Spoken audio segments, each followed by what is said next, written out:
1.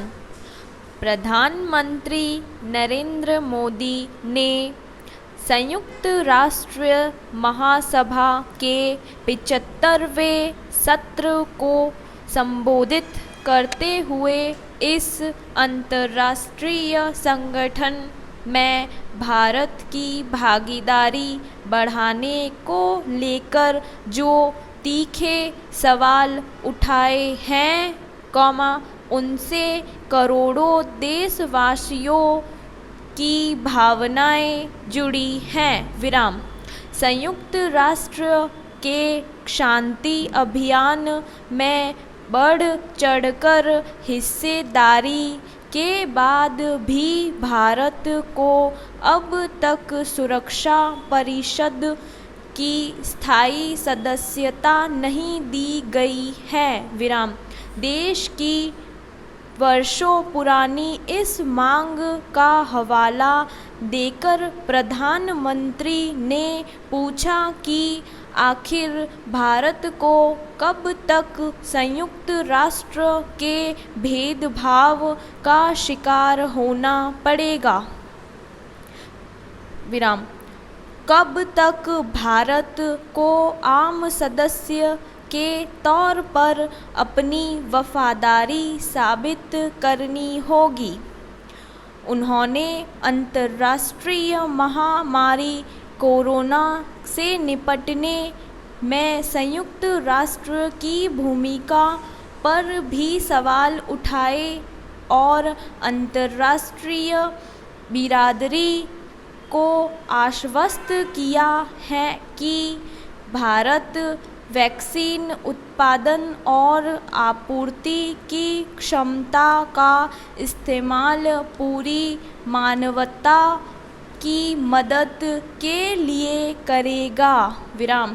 संयुक्त राष्ट्र महासचिव एंटोनियो गुतरेस ने पिछले हफ्ते कहा था कि दुनिया ऐसे अंधे मोड़ पर खड़ी है, जहां से आगे बढ़ने के लिए असाधारण एकता और अंतर्राष्ट्रीय स्तर पर साझा कोशिशों की ज़रूरत है। विडंबना यह है कि इससे पिछले भी कई मौक़ों पर भारत को ऐसी साझेदारी कोशिश में शामिल तो किया जाता रहा, लेकिन जब सुरक्षा परिषद में स्थायी सीट की मांग उठी तो संयुक्त राष्ट्र ने हाथ खड़े कर दिए। चीन को छोड़ कई देश विभिन्न मंचों से भारत को स्थायी सीट देने का समर्थन करते रहे हैं। भारत के रास्ते में चीन सबसे बड़ा रोड़ा है।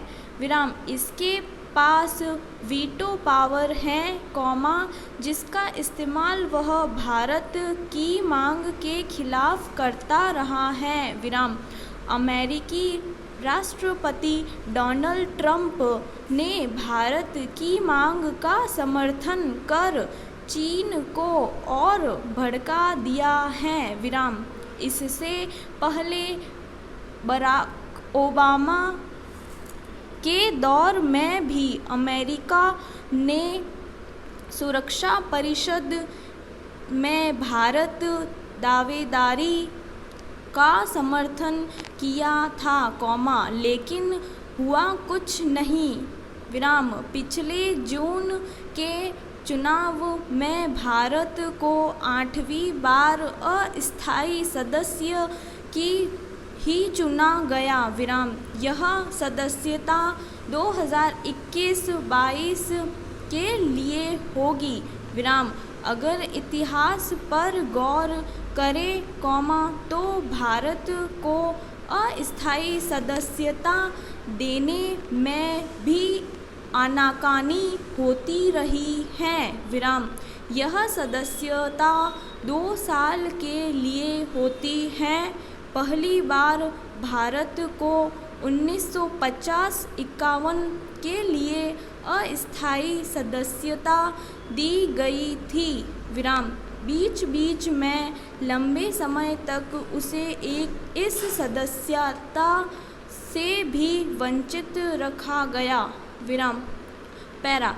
कई साल से यह बात दोहराई जा रही है कि संयुक्त राष्ट्र में बदलते अंतर्राष्ट्रीय परिदृश्य के अनुरूप सुधार की प्रक्रिया चल रही है। विराम। प्रधानमंत्री नरेंद्र मोदी ने इस प्रक्रिया पर भी सवाल उठाया कि बदलते वक्त के हिसाब से यह संगठन कब तक बदलेगा। संयुक्त राष्ट्र 24 अक्टूबर को अपनी 75 साल पूरे करने जा रहा है। विराम। पिछले कई साल से दो स्थायी सदस्यों अमेरिका और चीन के बीच चल रहे शीत युद्ध ने इस संगठन का सिरदर्द बढ़ा रखा है। विराम। जब तक चीन की चाल और चालाकियां नहीं बदलेगी, भारत की लिए स्थायी सीट सपना ही रहेगी। विराम। स्टॉप।